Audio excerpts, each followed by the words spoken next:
written a letter for 2 pages to him, explaining to him what had happened.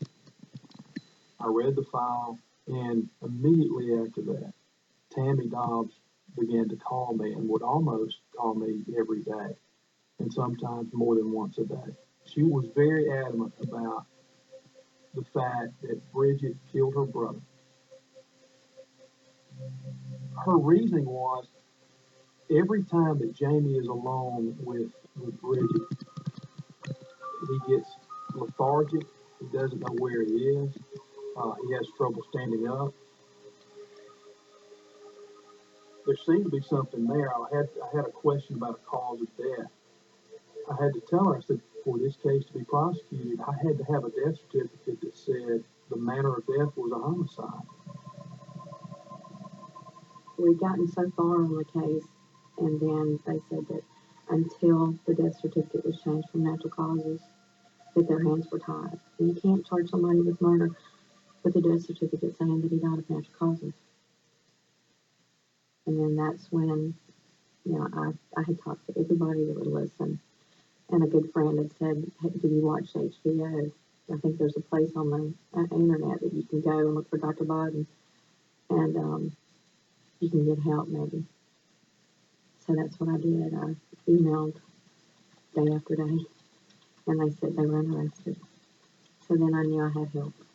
The first things I asked for were the autopsy and toxicology reports and the microscopic slides from Jamie Lynchard's lungs.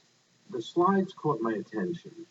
Under the microscope, the lungs showed tiny particles that were trapped in blood vessels. I had seen lungs like this before. I asked Tammy Dobbs to come to New York because I wanted to discuss with her what I thought had happened to her brother. Hi, Tammy. How are you? Michael Biden. It's nice to meet you. Thanks for contacting us because I think we could be helpful. I had a chance to review the material that you forwarded to HBO. It shows that your brother was pretty healthy, except he had developed lung disease, an odd kind of lung disease. Did he smoke?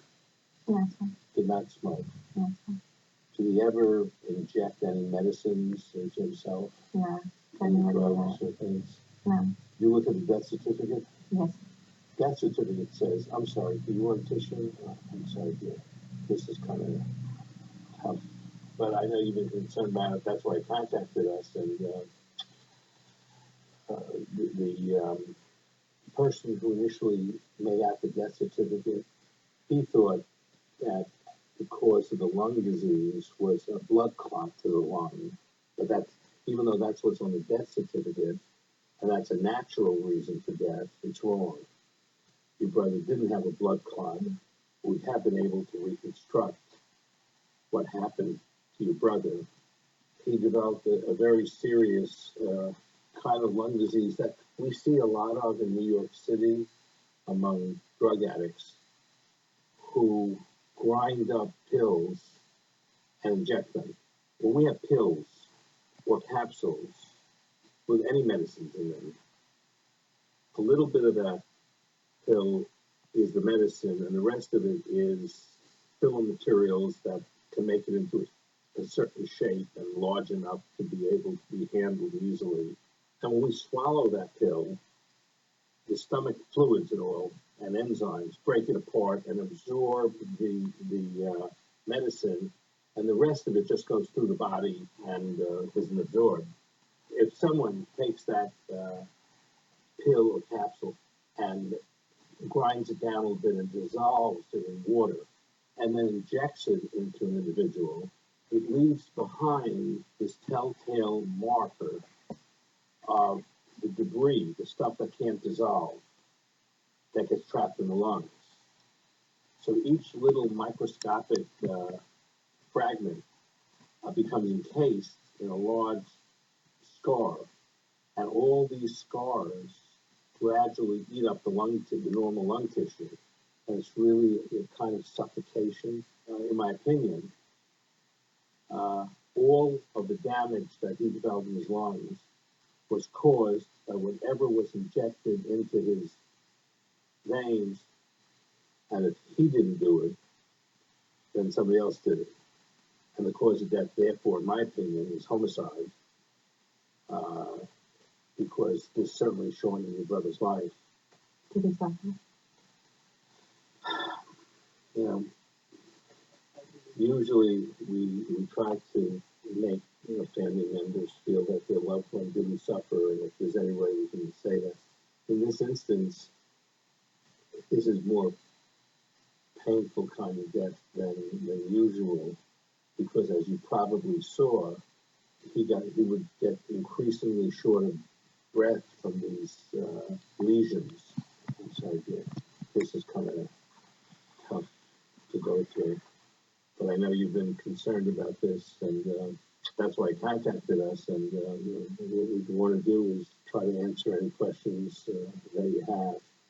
If you think of questions later, it is too much to be given at one time.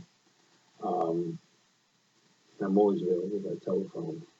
I'll be talking to the district attorney, and there's nothing that'll bring your brother back, but at least we might be able to get some closure on what happened to him.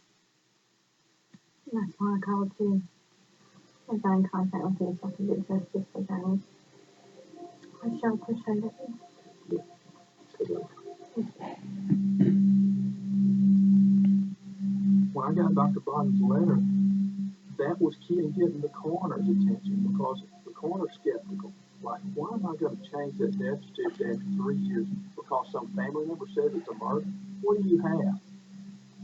I said, do you know who Michael Bottom is?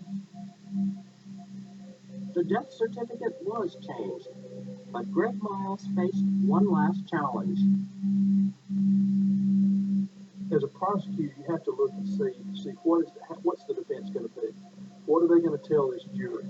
They're going to say that James was either injecting himself, or they're going to say that Bridget injected him with her drugs with his knowledge and with his permission. And in fact, that's what the defense came to me and said. Well, he knew what was going on. I said, well, have you seen the note? He said, no, I hadn't seen the note. And I said, well, you might need to look at this note. It was right after Christmas. It wasn't long. The kids were going through a mourning period, and supposedly she was too. But I got a phone call.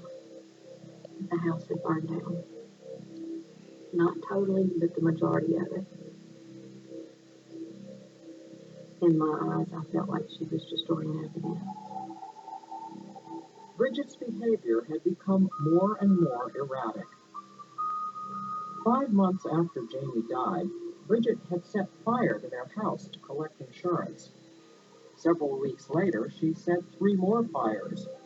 She was caught in the act and convicted of arson. Tammy got permission from the fire marshal to go through the burnt-out house to retrieve any mementos she could find of her brother.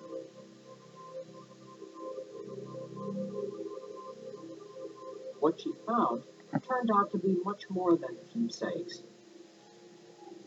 Quite by accident, she found a critical piece of evidence.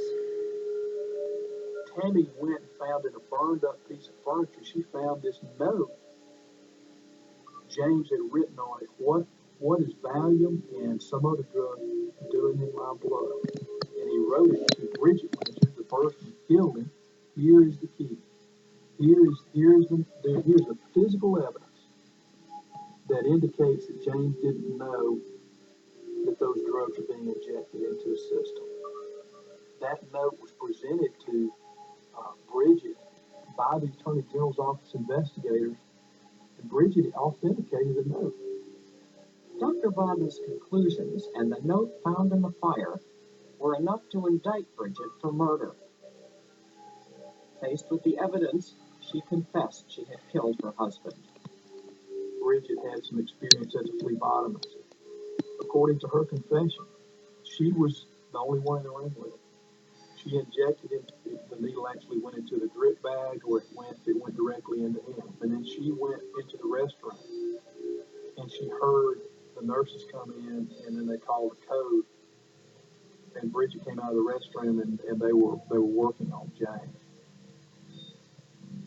The defense attorney comes back to me and says, well, where's your motive?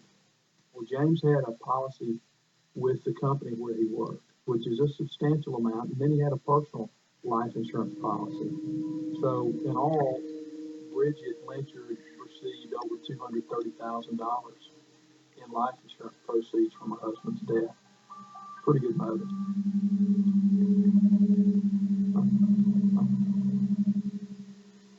It took somebody like Tammy just being persistent.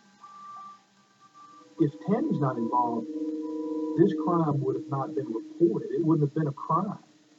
She was the only one blowing a whistle.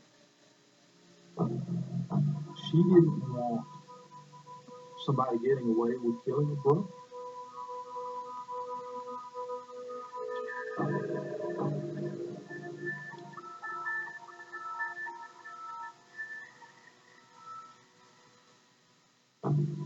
There was a few things that Bridget did over the years that let me know she wasn't totally on the up and up.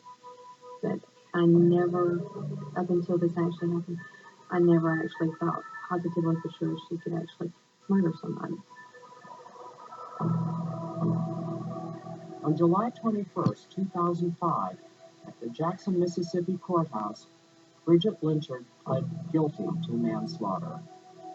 The judge, Judge Erder, asked Bridget, do you have anything to say? And then she said, well, I've asked God to forgive me.